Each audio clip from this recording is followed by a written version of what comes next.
Thank you, Allison. Well, this is Adam Holt speaking. I'm the CEO and founder of AssetMap. I want to thank you, Jeff Kliewer, for joining us today, product manager at Orion Advisor Tech. And thank you, Jeff, for being here. Absolutely. Always good to talk with you, Adam.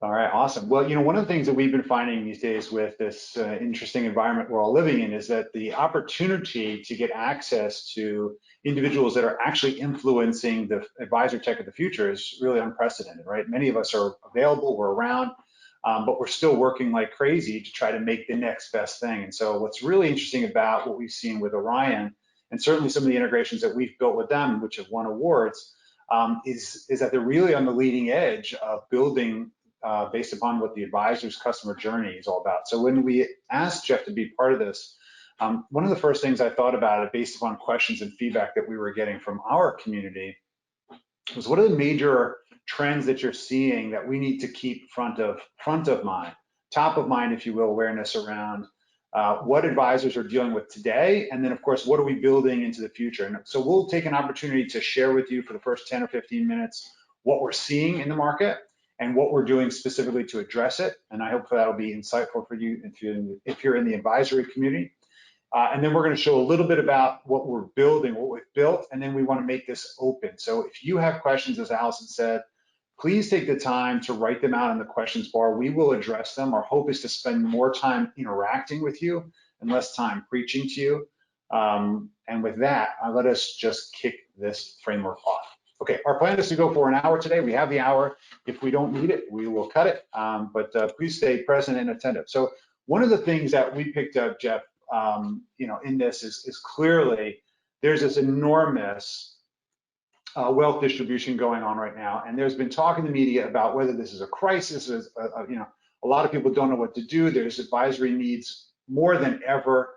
We think that financial planners are going to really need to focus more on wealth distribution because there's $65 trillion about to move hands. That's either through distribution or through estates. What are the types of things that you guys are talking about, Orion, that are addressing this topic at all? I think part of it is that boomers who are in the situation where they're heading to retirement, or they just started retirement, they just need someone they want to talk to about what's going on and whether this is the right time, if they need to hold things off, if they need to change some of their goals.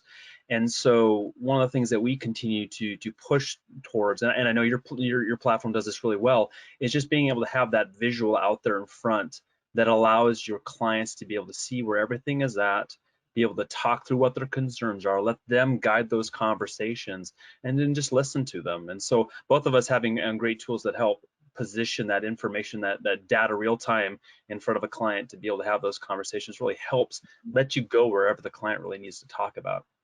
Yeah, I agree. I think it's interesting because we all know this fundamentally to be true with the boomer population being there. But one of the things that I've seen advisors not necessarily paying a great amount of attention to is the anxiety associated with this process, right? We all know there's an economic opportunity to help people manage and distribute that wealth. But I think one of the bigger challenges that we have to deal with in fintech is that it's not just about the technology, right? It's how do we elevate that human experience? How do we lift advisors so that they can be more impactful? And so in many ways, both of us are in fintech. The big joke about it is that we almost want to make ourselves more to the background, right? How do you make the advisor experience really, really in the forefront so that relationship is driven from the advisor? We're just supporting the execution of this. But I think you're right. We need to find ways to be simpler so that we can engage these customers, because I think in general they tend to be intimidated and they're not necessarily running to, let's say, Google to say, hey, how do I retire? Or how do I leave an estate? They still want to know that there's a human who can help them. So I think the key focus on this one is advisors, you have to be marketing that you can help people with this problem, and think about solutions that you're going to put in place to specifically address this wealth distribution and retirement crisis. I know recently, Orion, you just purchased Advisor. Talk to us about how that's going to play out in your strategy on the financial planning side. Yeah, whether that's with a prospect or with one of your current clients, keeping that planning front and center to let that guide the conversation. The acquisition with Advisor was not just about adding financial planning to our portfolio of tools. It was about getting access to one of the best client experiences out there that lets a client self-serve themselves, make adjustments to their plan, adding elements and goals, putting documents in there, getting themselves organized, aggregating in additional outside assets so that way their advisors can see all that information, and letting that have a presentation mode that's easy for an advisor to walk through and navigate through whatever those points are that the client wants to talk about. I know one of the trends we're not going to talk about because it's not really a fintech trend, but a trend that's going on in our culture right now is just we've got this shared experience that all of us are familiar with. It's one of the first times in recent history where we're all going through something together. So all the emotion, the concerns, the fears, the frustrations, the awkwardness, it's all there together. And so just having that ability to talk to someone and relate with them and just listen to them is more powerful than ever. And I think we discount the fact that in a way, whether it's harder to get at the audiences we want to talk to, when we have them in front of us, listening has much more of a power to than it ever has. Yeah, no, I agree with that. And with that, let's jump on to fiduciary world. And one of the interesting things that we've been picking up a lot, we all know the DOL, if you're in the broker-dealer space, came out with regulations for this month that need to be addressed. And we're not getting away from this. So fintech has an interesting opportunity to create certain catalogs around how do we address fiduciary standards. Have you guys at Orion been addressing anything on this? Is there a direction that you want to take us, or ways that you can help advisors meet these needs? Yeah, I think, and I know the Asset Map does this incredibly well, just being able to get to know your clients and really being able to lay everything out in front of them and let them lay everything out in front of you as an advisor.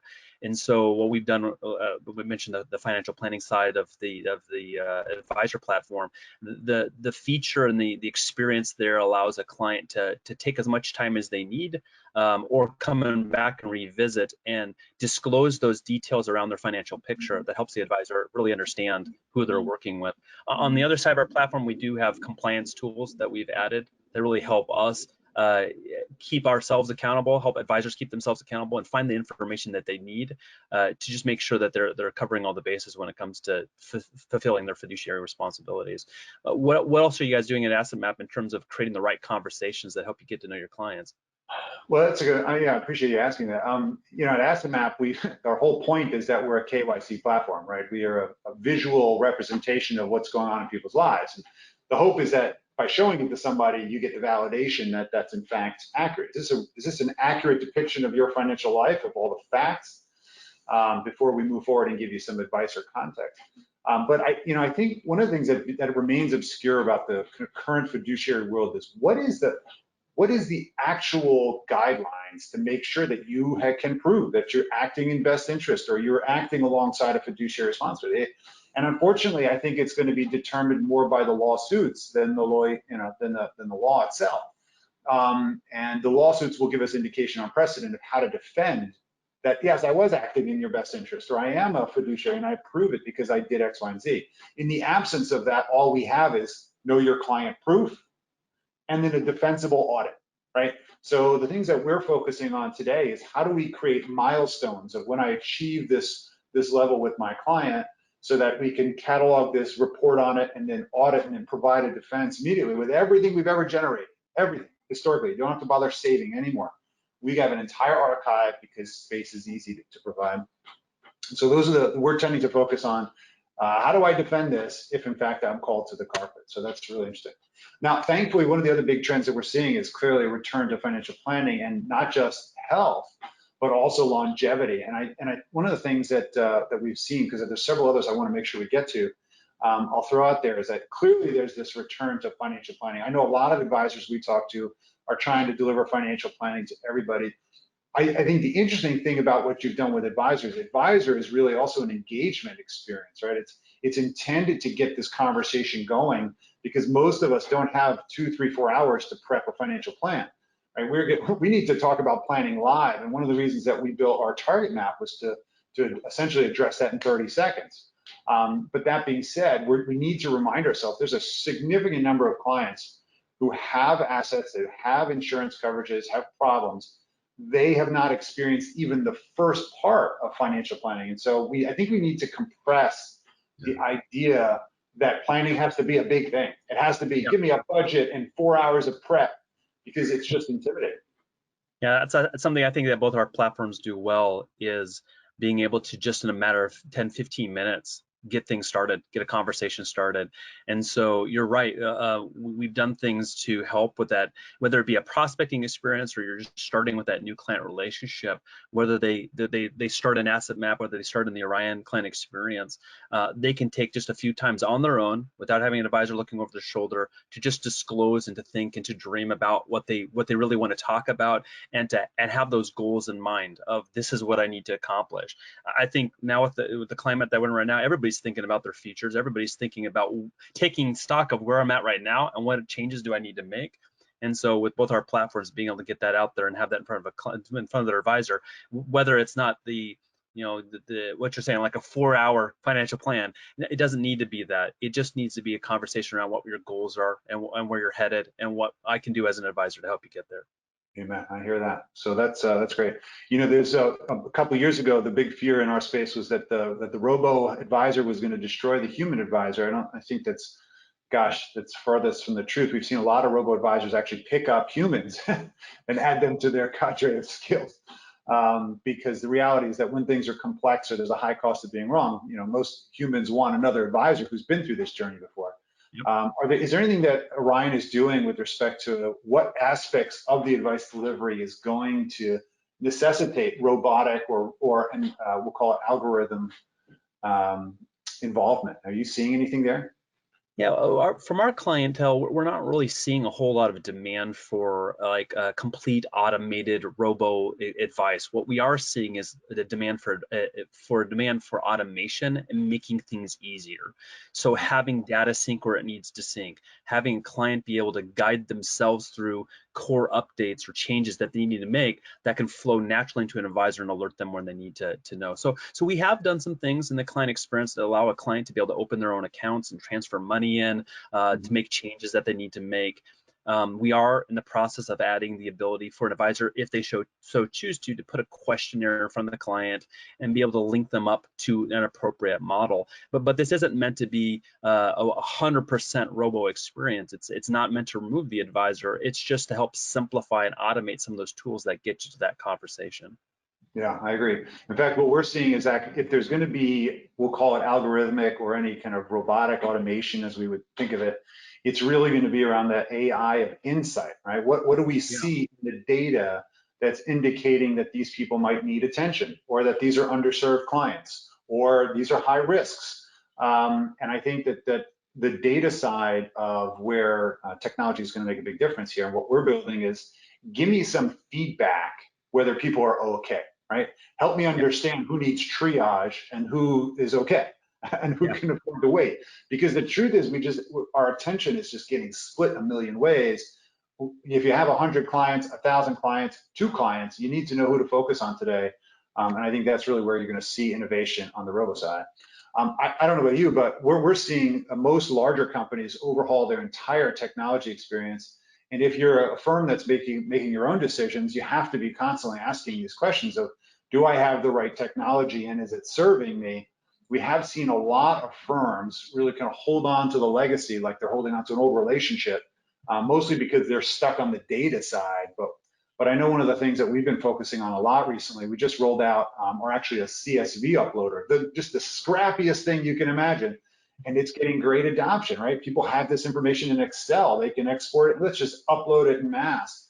And so I think that the key is that whatever technology you're looking at today, make sure that you're using a platform that is thinking about what's the next 2, 3, 4 years of process, not just, hey, it worked for the last 5 years and it will work thereafter. It has to be an open API framework so it can share data, and it must have the capacity for continuous improvement. Otherwise, you will be if you jump to a program now that has no kind of vision long sight, you're buying the next legacy. And it's going to be really hard to unwind and compete against what's next in the direct to consumer experience. I don't know if you have any thoughts on this. I can't agree with you more. You have to be working with technology that has the ability to integrate in broad strokes across different types of platforms, getting the right kind of data, making your data work for you instead of it being a pain for you. You got to be working with platforms that have a roadmap, and there's nothing wrong at all with challenging your technology providers and say, what are you doing in terms of APIs? What are you doing in terms of integration? What is your roadmap? What are the most important things you're working on? So that way you're clear of where they're headed and making sure that you're aligning yourself. I think a lot of firms have come to us both on the side of, is this the right time to make some changes? Because maybe I'm realizing what's not working for me. And is this the right time to make some changes? Because maybe I've got some extra time on my hands. And I think both of our teams are well equipped to help advisors make those changes when they need to, and be an advocate for them to pick good technology and not just be stuck with something that has always worked for them. Well, it's very true, and we have seen a lot of companies integrate with each other. We don't know if a third of those companies will be here in the next 4 or 5 years, but the key is you just don't know which technology is going to get adopted, and so Yeah. having an open architecture system is really required. I mentioned that I tend to talk a lot about client expectations because I think they drive all behavior, right? We all have expectations of what an experience should look like, and there's no question that the FANG effect that we commonly refer to as the Facebook, Amazon, Apple, Netflix, and Google effect of consumers who are used to getting exactly what they want on demand whenever they want it. In fact, most of these systems actually will tell you what you want before you even ask for it because they are cognizant of this empathetic journey. And one of the things that we can learn about not just from the fintech side is that we need to think about what our advisors are going to need before they ask for it, but also for consumers to actually meet their needs before they ask for it. One of the things that we delivered in Asset Map a bunch of years ago, which we did more for efficiency and didn't realize it would have this impact, is we allowed advisors to overlay what peers would have. So I can show you, Jeff, your asset map, and then I can actually overlay with what your peers have. Let's say a similar X generation, they have a Roth and they have this kind of insurance and maybe they own a business. And it enabled a client to say, oh, here's my life overlaid with this. Do I need that? Should I be considering this? And it changed the conversation in many ways from a here's what you need to purchase or here's the solution you need to execute to here's what people like you also watched. Right? You just watched Star Wars. Do you want to watch Star Trek? Right? So the key, yeah, I would love to. Thank you very much. And so it changes the conversation.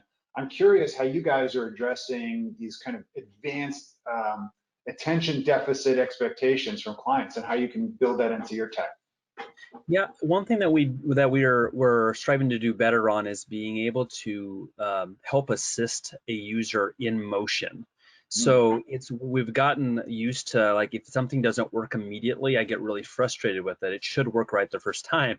So we want to do things in motion to learn about our users and where they get stuck. So we do a lot of analytics on the backside to understand where our users get stuck and what they like and what they don't like, and then be able to guide them on screen the right places to go. And I've worked with your tech team enough to know that you're very like us in the sense of listening to your users and really spending the time to listen to the audience and saying, is this the right update that we need to make? Is this the right enhancement we need to make? And I think both of our teams are really focused on listening to our users, not just having our heads in the clouds on what we want to innovate, but really listen to what the problems are and what the experience is. So when we miss the mark on that one, we can go back to our product teams and say, this isn't the right way to do this. Here's our advisors' feedback. How do we make this better?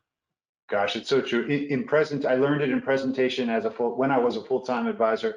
Less is clearly more. You can't focus on 100 things. When you go to the diner and they put together this menu, and back when we went to dinner, 500 items you can buy. 90% of the entire short order. When I was a busboy at a diner as a kid, everything came in. It was pancakes and corned beef sandwiches. I mean, it's the same things. And the reason why that's important is because today more than ever, when you're creating user experience, whether it's the tech that we're building or whether it's the presentation that you're putting in front of clients, less is more. Less features is a feature. Okay, I heard that recently. I thought it was really well said. And so one of the things that we're always having to be cognizant is what can we cut, right? What is not really relevant here to make that streamlined process easier so that you're not stuck in a decision tree that doesn't serve you. I need this, let me get it. So I think that's really critical. We haven't seen that really great with a lot of our peers, but I think that's going to create a huge amount of pressure. The last two are really kind of critical for many of you out there in the field, because they touch really on how you actually deliver advice and how you have to protect it. I recently did a program talking about data security and ownership.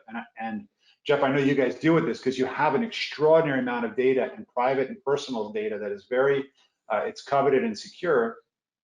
And of course, we're going to continue to get this question. So as fintech companies, we have a huge high standard of how we have to deliver this. Most of the enterprises we work with put us through months and months and months of testing, and then make us sign our children away if something, God forbid, happens, or just insure it.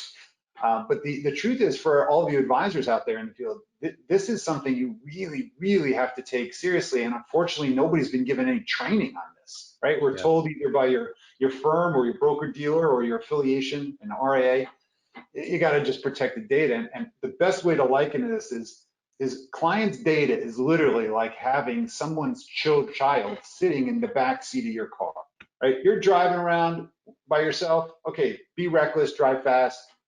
But you've got someone's kid in the back, I guarantee you're going to pay attention to making those turn signals. And what's important about that is that data security is the same thing, right? It actually turns out, as we found, Jeff, that most of the breaches and most of the loss of data comes down to what your personal actions are, right? How you actually take care of your laptop, or whether you leave it open, or whether your password log is on a yellow sticky next to your computer, or or the clean desk policy. 90% of these problems happen because our staff decided not to use a VPN and went to Starbucks, right? And then next thing you know, a VPN is a virtual private network. They use the Starbucks internet when that comes back, and somebody hacks them and takes your client data. You didn't even know. So I'm curious, how are you guys addressing data security these days with Orion? Yeah, we've actually made in the last several years a huge investments in staff and expertise and technology to help further secure the data that we have, that we're entrusted with. And in terms of our processes, we have almost tripled the number of we call vendor risk assessments, in terms of questioning the platforms, the consultants, the technology providers that our advisors use, to make sure if they're going to connect to the data and those APIs that they're solid.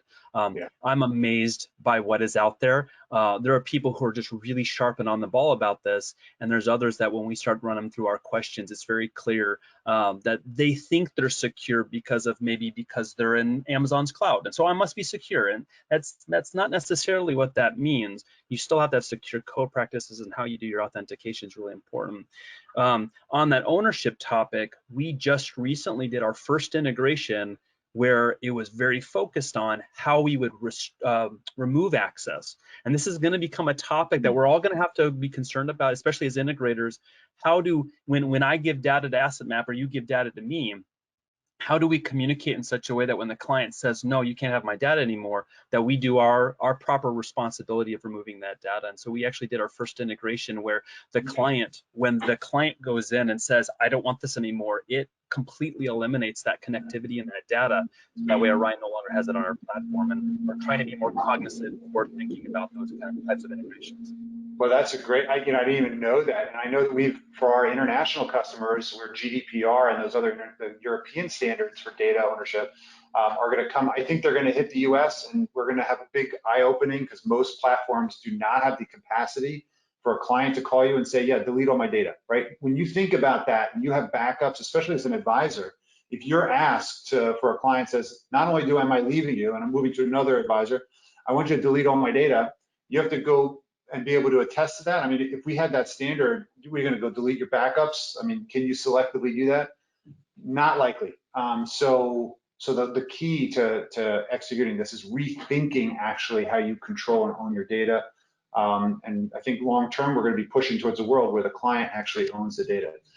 So let's close this out. I know I spent longer on this because it's such a passionate topic of mine, to remind all of us in the field of advice that these are things you must think about, and they're going to really affect everything that you see built in the next couple of years, as well as what you focus your practice on. But the remote advice is literally taking over. So talk to us, Jeff, about how you're at Orion helping advisors address this new world paradigm of your conference room is now 24 inches wide. Yeah, so I think we were fortunate enough. It's good leadership, it's good foresight. We had a lot of the right tools in place to not only work with our advisors, and we've actually seen so many of our KPIs, our performance indicators actually go up in this climate because people are being more empathetic and they're listening better. Our service metrics are going up. So it can be done successfully. And so we were fortunate enough to have some of the key pieces I think that advisors need to be able to be a remote advisor. And that includes the ability to service their end clients through chats, phone calls, case management. We do have co-browsing and chatting within our client experience. That way advisors can have that when they need it. The ability to have on-screen presentations that are clean and simple, like you mentioned, and be able to quickly, with a click of a mouse, convert a lot of data into a simple presentation to walk your client through that, depending on whatever their questions are. I'd throw the question back at you. You guys are the masters at simplifying robust illustrations. What have you done? Have you made any changes, or you have anything in the pipeline that focuses on how to make that asset map more effective for the remote advisor? Yeah, thanks. It's and I know Orion does this unbelievable job of creating a presentation layer if you want to, just to Yep. run clients through it live. Let's look at this without fumbling around in 15 screens and trying to drag and drop them. For us, we built the platform originally for remote advice delivery because in my firm, when I was in it for 10 years, 70% of our meetings were remote. In fact, by the time I left, 98% of our meetings were remote. We never left the office. Clients never came to us anymore. All those conference rooms we had, we turned them into offices. And so, I think for us, we've been this way for a while. Now we're happy everybody else is here. And in a sense, and so I would say, we've been very blessed. Asset Map has exploded in the last 3 months. Double, tripled our kind of inbound, which is interesting, mostly because all of us are trying to figure out what are we going to do. I think the key to this is to make sure that you stay simple, right? There's no capacity to show a 50 or an 80 page or even a 5-page presentation anymore on a screen share environment. You're just going to lose people's attention, right? They're going to be off texting or you need to get the bottom line, right? Bottom line for me, or create a single page, just like today. Like we literally have spent the entire time on a single page. Granted, some people that might be driving you crazy, I'm sorry. But the reality is we're focusing on one thing. And for Asset Map, the same thing was true. Let's just focus on the entire person's life. There's 100 conversations we can have about whether your insurance is right, your cash flow, your people, what do you need to do to protect your kids, we've got education. We can just talk about the placemat, if you will, the entire meeting. And the key is to actually keep a visual focus because audio is not enough. Even if you have screen sharing, it's great, I can see you and so forth, but we're somewhat static. I'm not moving around. I think the key is to also have a visual that we could always be referencing that's on the screen, and it can't be technical, right? You will lose people in the reading the numbers on line 42, and that's not the kind of engagement people are looking for today. Remember, we're now television programs, right? It's like interactive, live, reality television. Their life is on that screen, okay? And you're the narrator. All right, that's the difference here. And so if they're going to automatically go into this, most humans will go into this automatic association of I'm being entertained right now. We call it edutainment. And that means that your presentation has got to be on point. Do not, give me a commercial in the middle and distract me. Stay on point. Presentations have to be thin. That means very focused and I think potential. Obviously, I'm passionate about that project. So clearly I'm going to talk about it. Let's talk a little bit about what we've done together because I think it's important. We're going to show this actually. We have a video. We'll show kind of the high level points, but do you want to take us through some of this or we can just go right into it? It doesn't matter. Oh, it was so fun working with your team. I mean, I was there when we built this integration. It's been a couple of years back. Your team was fantastic to work with. But at its core, the integration starts with data. It's about getting the aggregated data that you have within the Orion portfolio management platform. We get data from all the custodian sources, from aggregation, data that advisors themselves input, and be able to serve that up into the asset map to help pre-populate that map, if you will, to start organizing that data. So we don't have to enter it twice. We don't have to regather it. We just have it all together. I think the video showing right now is just walking through the syncing process. It's going to sync that data over into asset map. And then while you're on the asset map, not only can you see that Orion data that's been pumped in there for the map to get it started, but you can also see reports that are going to show that total historical account value over time. You also have the ability, and this is why I love that your team was so innovative on doing this, is when you go to the household, you have the ability to pull in our insight tiles. So if the conversation does go to performance or goes to the allocation of the model or goes to any of the other, we got dozens and dozens of these tiles, you can pick those tiles, navigate to that illustration, have the conversation about that data point, and then go through performance and your benchmarks, and then immediately be jumping back into your asset map. Yeah, I think this was really awesome. And this was part of the Fuse program that you guys ran. It was a hackathon, and you know, and my guys, you know, I thank them for coming up with something new. This is actually one of the things that I always really wanted. I mean, I'll be honest, as an advisor, I need to be able to zoom in and zoom out. So, you know, here's all the stuff we're dealing with. Here's the, you know, things we understand. Here's the IRA you never understood. Here's how it works. Inevitably, a client says, well, you know, how's it doing? How is that piece doing? Okay, let me tell you, and then let me zoom out. Because if I get stuck in how much Apple we have or how much like this mutual, I'm going to lose my entire agenda and not talk about what really matters, which is, does the structure make sense? Are we doing the right types of things? Are you saving enough? Do we have the right risk attitude here? Are there other issues? Like, do we have our seatbelts on? Is the insurance even right? We can't lose the conversation by going into the details. And what's so great about Orion is because you have such a depth of details, I can go get it when I want to without losing my screen. So imagine that. It's like in my picture, if this is a television screen, I'm doing picture in picture to see what's going on in the game. All right, I know my honey's making me watch this show, and then I'm going to throw picture in picture and see the game on the side. In my analogy here, this is very much like I click on the people and I can see the whole household and what they're doing, and then we can zoom out and we can go back to watching Netflix again.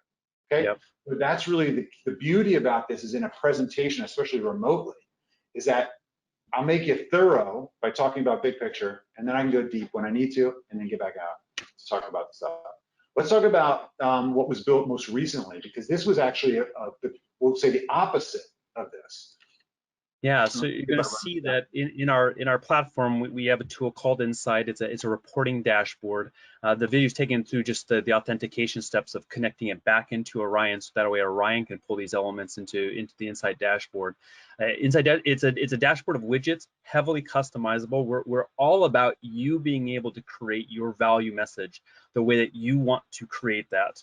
We believe in that individuality, that individual spirit, and so we want to be able to make dashboards that speak to your value message and use the catalog of tiles to be able to communicate that message. And so when you jump over to Orion, there is that single sign-on that jumps you right into the Orion platform. You can go to the Insight tool there and bring up your dashboard. And what we did is we did the reverse, and that's good integration, the flexibility to be in either of our platforms and do what you want to do. So we're going to bring up a household here, and we're going to have asset map tiles within the Orion platform that can be a part of a presentation. And so it's the same great visuals, the same great content, but here in a dashboard format that then you can easily navigate around, take the action steps that you need to have. In the lower right-hand corner, you can hit the play button, turn this into a presentation. So you're basically pre-building your presentation that has all the content that can be interacted with. I mentioned that co-browsing aspect. If you can keep it interactive as a remote advisor, it keeps the client engaged. They're just not listening to you. They're not just looking at a presentation, but it's interactive, and they can ask questions, and you can demonstrate how you can move to those questions and really be listening to what they have to say. You know, it's interesting. I actually had not seen that demo before, and I'm going to go back to here because it's a good landing page.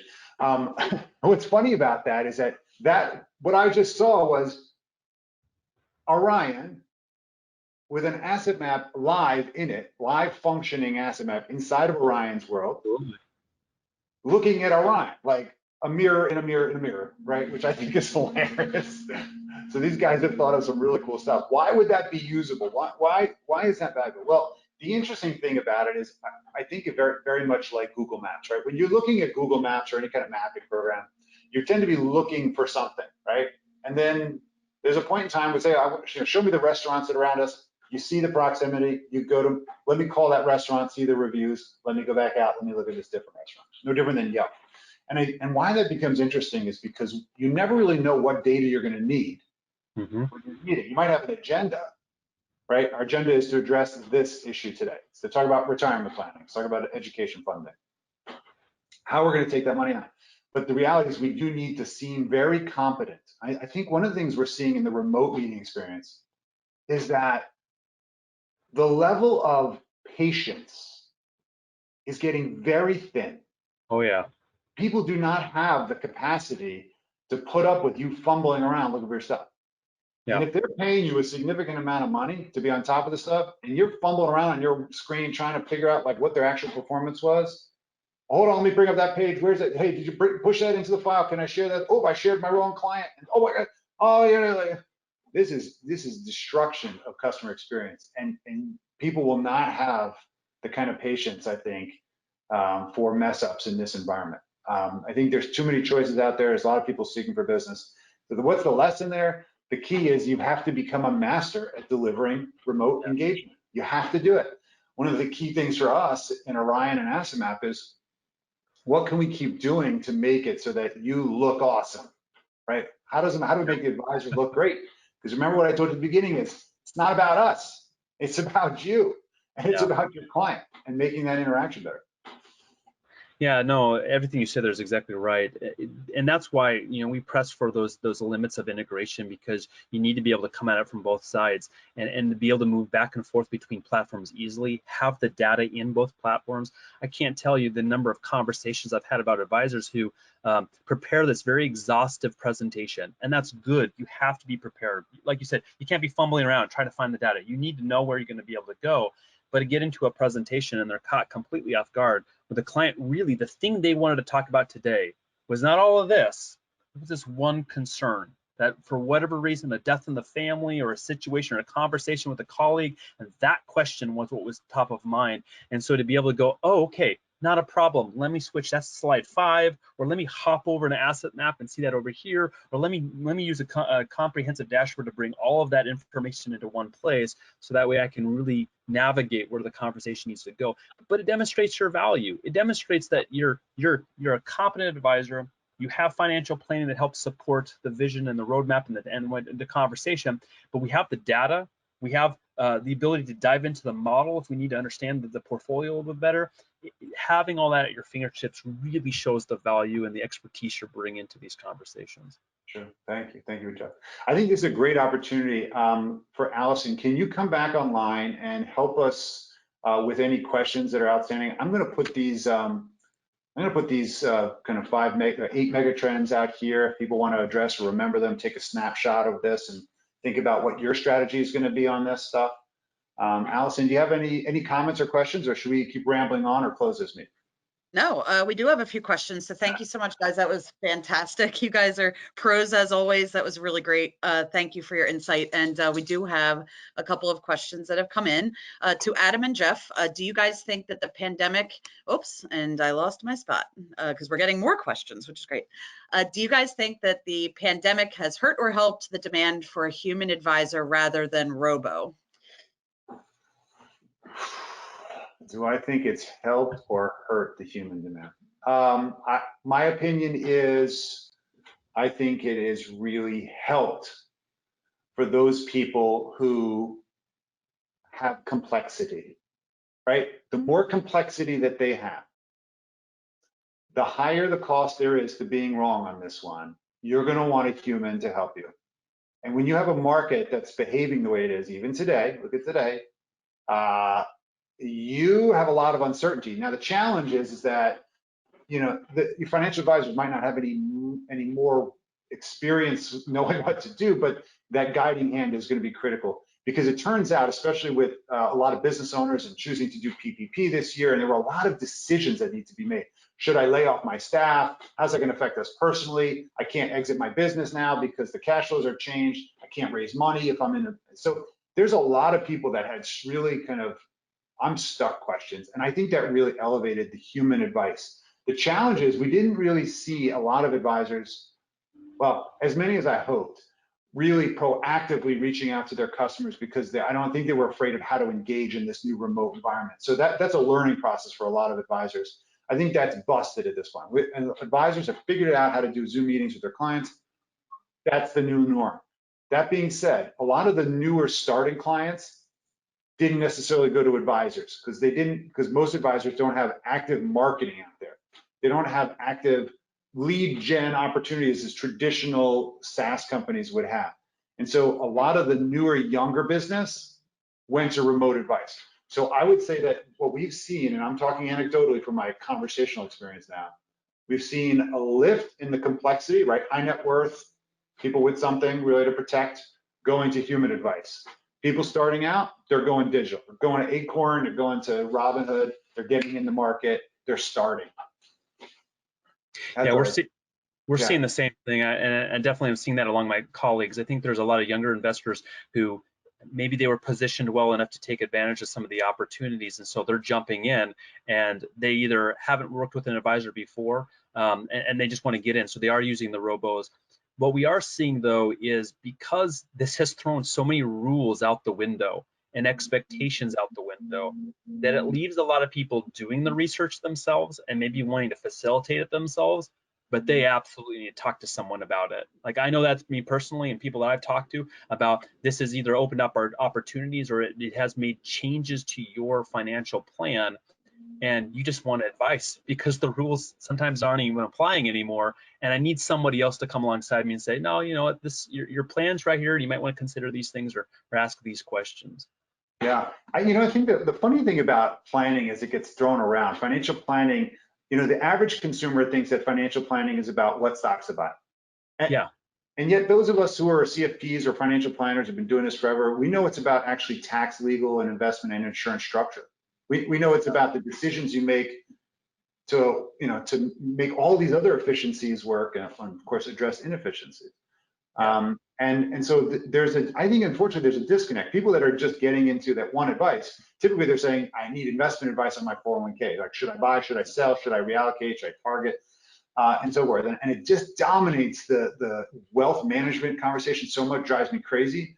Because if you've ever worked with wealthy people, you know that actually that's like the last thing that matters, right? It's about what matters to the family, what's the distribution plan, how do I use a tax strategy, should I have ownership over, split between people, et cetera. So I think we're evolving, and I think it's a great opportunity for advisors who can focus on the real pain point of advice, which I think in the short term is going to clearly be this wealth distribution and retirement crisis. Yeah. I'll comment one more thing that you said there that I'm going to plug Orion a little bit here, but that's part of the reason why we're here. We just launched our marketer platform, which allows advisors to tap into our expert team of marketing specialists to help you get your brand out there and your value out there and capture the audience right now who's looking for that help. And so I heard what you said there. I think that's what we heard, was a lot of advisors are unprepared to get their message out there, whether that's a message of taking advantage of opportunity or communicating to their current client base around the strategies and the values and the considerations that they need to be thinking about right now. That's a challenge that advisors face these days. And so our advisor platform can help with that by customizing to your brand, your value message, but taking a catalog of great content curated and created by experts in marketing to be able to get that message out there so you can calm fears, but you also can capitalize on those opportunities. So you don't miss out on some of those younger investors who are looking out there, but they want some help. They're just not quite sure who to go to. And once they see your name, they're going to give you a call. Someone once told me that a confused mind does not buy, right? And so that's true for almost all of us. If it's their confusion that Yahoo Finance is more prevalent in their minds as a financial thought leadership than you, then you're not going to win against them, right? And so the question is, what channels are you going to establish that you're really an expert to? And I know it's interesting because Michael Kitces, a lot of us follow, and he said something on a program just a year ago. He said, if you want to be an expert and drawn to, then just like Google, you have to be good at one or two niches, right? You can't be good at everything because you can't market and compete on everything. And I really thought that was appropriate because we know some of the best advisors tend to focus on a niche or a community because they can really focus on and be known as a top 2, 3 Google response on, hey, who does retirement distribution in my area? And boom, you come up because you've established a presence there. Really important if you're thinking about how does marketing play out in the next bunch of years. Yeah. What else do we have out there, Allison? Next question. How many firms do we have linked up between Orion and Asset Map? I know the number I saw most recently. I don't know. And Allison, you might know. Do you know? I mean, you could take a guess and I'll tell you if you're right or Oh, wrong. the last number I saw, we have over 150 firms that are using both. Yeah, I was going to say Pretty just close. north of 145. So I think you're right on target. Oh, there you That's go. where my number. Okay. Oh, Woohoo! good. We're all in agreement. That's great. I want options on that flip. Okay, what else do you have? Next up, so if we're using Riskalyze and Orion, is there a best practice on getting information ported over into Asset Map, maybe utilizing both tools for different clients, or what is your advice there? Yeah, I mean, I'll take it from the Orion side. This is definitely a challenge. I coach a lot of advisors on making sure that you know where your data is, where it starts and where it goes, even drawing that out. Maybe that's the next thing Asset Map can work on as a map for all your data. But by drawing this out, it really helps for solving problems that come up. So that you're asking the question because you don't want to create that duplication and you don't want to create that conflict. So we usually recommend, coming from Orion, not selfishly, but because of the fact that we're going to be that aggregated source from your custodial data, sometimes your integration partner data. If you're using a held away tool or an aggregator, we can get that data in as well. And then having us be your hub for data, regardless of what your experience is or how you're communicating with your clients, let us be the hub of data, and we'll push that data both into Riskalyze, into Asset Map, and then you'll have it there. There's nothing wrong with doing it the other way. It's just being aware of the duplication that you can create and making sure you know where your data is going to go. So that way, if something gets disrupted or something's not up to date, your staff knows where do I go in my map to make sure that I can get that data fixed. 100%. I mean, the reality is, I always ask, what are you trying to communicate? Riskalyze to Asset Map, the real value proposition of that is you want to put the scores on the map itself. If you're looking to create a client visualization that has the client's entire financial life on one page, plus all the risk overlays, then technically what you would do is you would send Orion to Riskalyze and then Riskalyze to Asset Map. In doing so, though, you would give up the insights of Orion right within Asset Map. In other words, you couldn't see performance then because you've chosen to show Riskalyze versus Orion. But that being done, when you go back into Orion and you look at Asset Map within Orion, theoretically, you have the best of both worlds. So this is a constant challenge with everybody to try to figure out what's your priority and what you want to show. You got to think about what's the user experience first. What's for at least for Asset Map, a very heavy presentation level, you got to think about what you want to create. And I see who, Randy, you asked that. So great question. Let's go. I think we probably have time for 3 more questions. Okay, next up, regarding data security, what do you guys think are the top 3 things you must implement? Number 1 is easily your vendor risk assessment. It's the questions that you ask of all your technology vendors. There are good guidelines out there. There are platforms that will help you get started with a checklist that you can ask all your vendors of.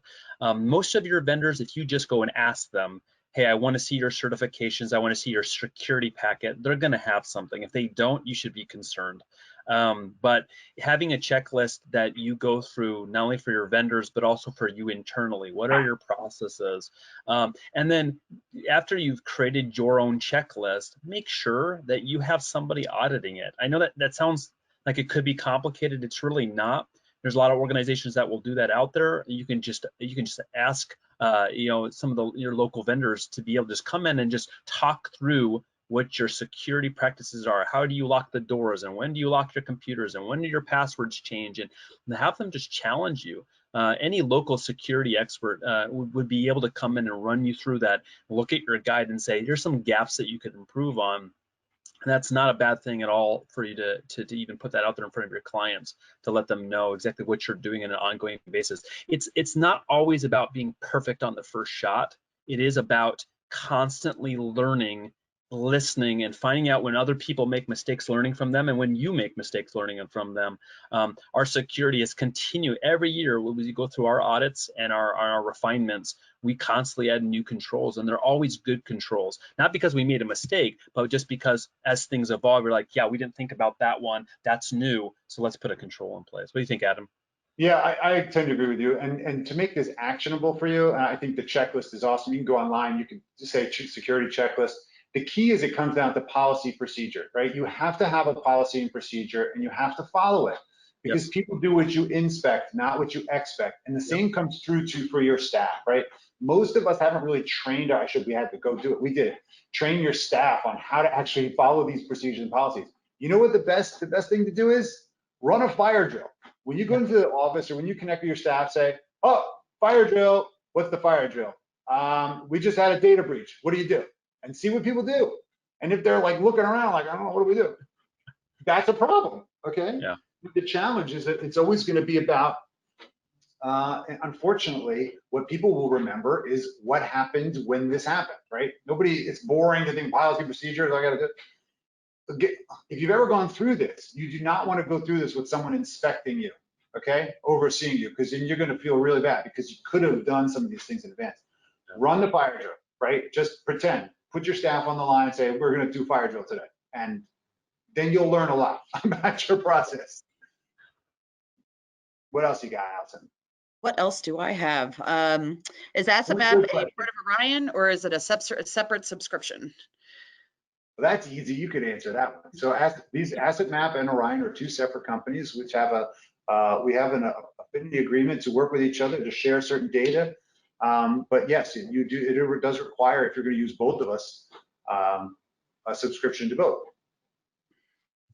And I think we'll give this one to Van since Van lost some audio with Adam for a little while. And Van, I apologize for that, but we did record the session. So if you want to watch back what you missed from Adam, that will be included in the recording that you'll get following our webinar. But we'll end with a question from Van. If an advisor is with a broker dealer and the client data is in their system and the custodians such as Pershing or et cetera data is with Allbridge or OneView, how does Orion work with that and what is the use for Orion in that situation? I'm gonna need to read that. Yeah, I almost need that one right in front of me. So the use of Orion is still the additional tools we have. If you're getting the data through those pipelines, Orion is far more than just a data aggregator. So I really do want to be clear on that. We do have connections into aggregators. We have connections right to the custodians. You definitely want to get your data as close to the source as possible, which goes kind of back to that other question is who do you use for your source of data? Our data is coming right from the custodians. We do reconcile it so that way it's performance ready, but it is very well taken care of data. And so having that very clean data pumped to your integration partners is really critical. But the Orion platform does have the full suite of customizable reporting, billing, trading, model management, compliance, marketing. We're a full service stack, a tech stack that can be highly customized to what you need. So in those cases, especially if we're working with a broker dealer, it is about the right tools and the tools that you still need to execute on your business. And we do support broker dealers. We do work with broker dealers. And so it really just kind of comes down to what your vision is for your company, what you need for your tech stack. And then it comes down to where you want your data from and what tools you want to use with that data. Yeah. That is great. And that really clears up most of the questions. We might follow up with a couple of folks separately on, more kind of individual type questions, but I think you guys covered it all. And are there any closing remarks from either Jeff or Adam? Have a nice day. It's beautiful outside. Go for a yeah, walk. gosh, enjoy. And I think I think the thing is, first of all, we should be thankful. We should be grateful, right? We are all very blessed. I think in these crazy times, to have an unbelievable industry and opportunity to help other people and lift them. So I constantly am reminded that any ways that we can do to serve other people is great. And we hope that this has been productive use of your time. Thank you, Jeff, as always, for your partnership and for your innovation and for thinking outside the box. We hope that everybody on this call has had the opportunity to go explore what these programs can do for you and how they can help you deliver. And if we can be a resource, please let us know. So you have our contacts. Both Jeff and I are findable on LinkedIn, as well as through direct connections. And obviously, Allison will make this available to everybody who attended today. So thank you again. Thank you, Jeff. Have a great day. Hopefully you get to enjoy your reading for the next 15 minutes. We'll give you back 2 minutes of your day. Thanks, everybody. Yeah, everyone. Thank you, everyone.